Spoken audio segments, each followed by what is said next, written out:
The fluorescent lights above buzzed incessantly, casting eerie shadows along the cold, gray hallway. I huddled with my classmates, the taste of fear lingering on my lips. The intercom crackled to life, and Principal Anderson's voice trembled with anxiety as he announced the lockdown. "Attention, students and staff," he stammered, "this is not a drill. Lockdown procedures are now in effect.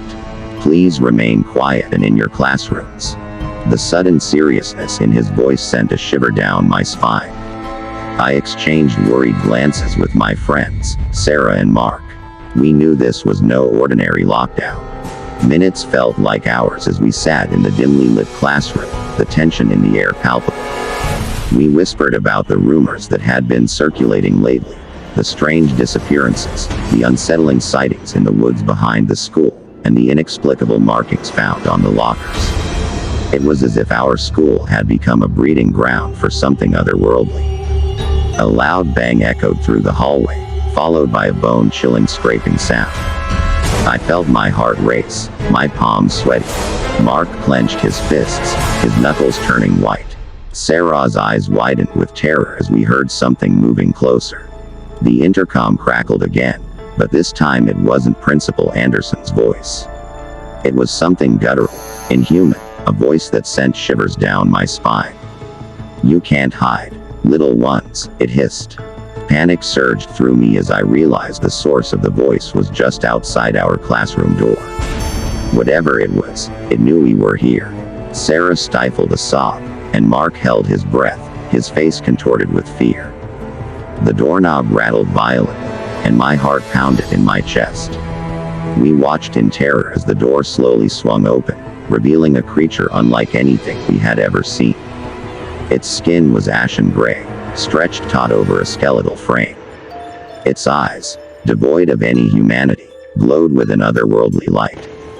I could hear Sarah whimpering, and Mark's trembling breaths filled the room. The creature took a slow, deliberate step toward us, and a foul odor filled the air, like rotting flesh and decay. It was a smell I would never forget. In that moment, instinct kicked in. I grabbed Sarah's hand and motioned for Mark to follow as we bolted from the room. We ran through the darkened hallways, the creature's eerie laughter echoing behind us.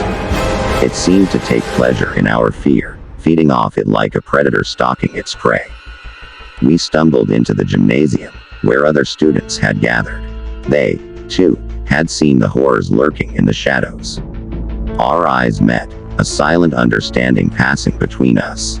We had to find a way to survive this nightmare together. As we huddled in the gym, the lights flickered, and the temperature dropped to an icy chill.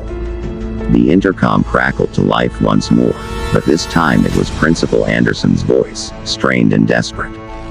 "Students, stay in the gymnasium," he pleaded. "We've called for help. Just hold on a little longer."